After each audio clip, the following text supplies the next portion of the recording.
The Science of Doing the Right Thing by T.J. Allen.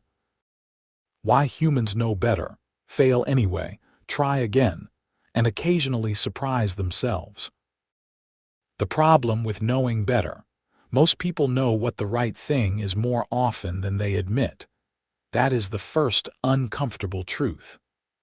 The right thing is usually not hidden in a cave, guarded by a dragon, written in ancient symbols, and available only after a weekend seminar with registration fees and complimentary tote bags.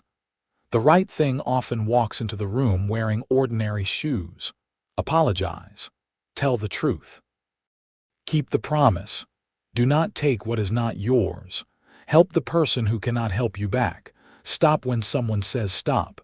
Pay what you owe. Return the cart.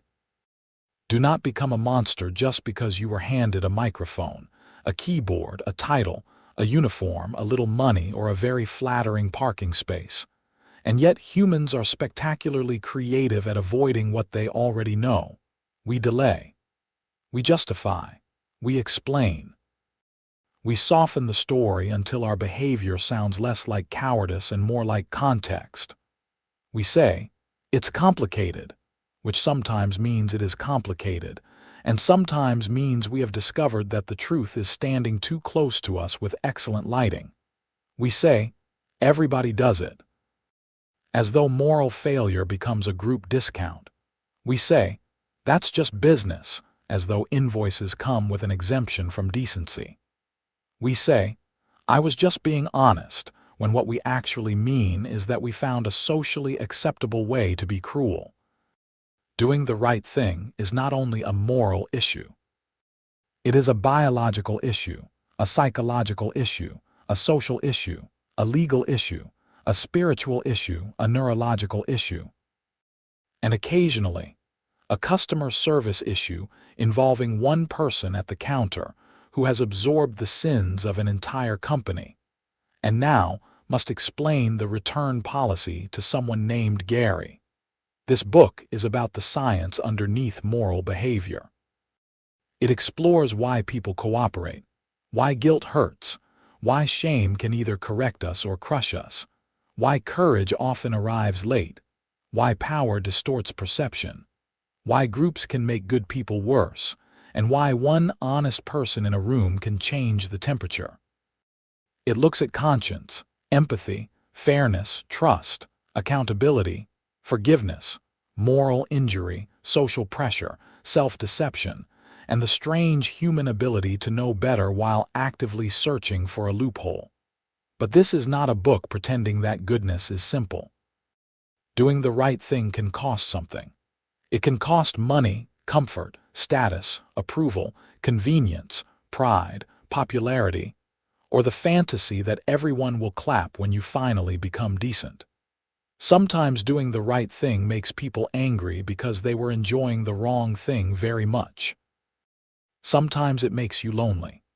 Sometimes it requires you to admit that the villain of the story was not a villain at all, but you, holding a receipt, a grudge, and a very convincing explanation.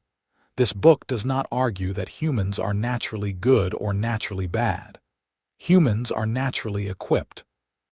We are capable of tenderness and theft, compassion and revenge, loyalty and betrayal, sacrifice and blaming the intern.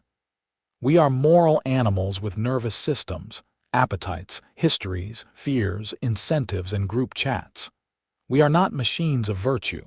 We are weather systems with shoes. The science of doing the right thing begins with one plain observation. Character is not proven when doing right is easy. Character appears when doing right becomes inconvenient. Anyone can be honest when the truth makes them look good. Anyone can be generous with what they do not need. Anyone can be patient after a full night's sleep, a good breakfast, and zero exposure to public parking. The test arrives when the truth embarrasses you. Generosity costs you. Patience is demanded by someone who seems personally engineered by a committee of minor demons. And nobody is watching except the version of yourself that still hopes you are better than your excuses. This book is for that moment.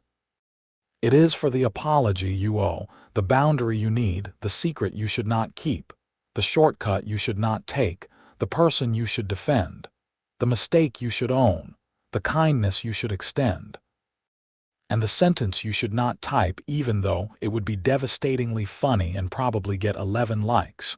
Doing the right thing does not make a person perfect. It makes a person responsible. And responsibility, inconvenient as it is, may be the closest thing humans have to moral adulthood.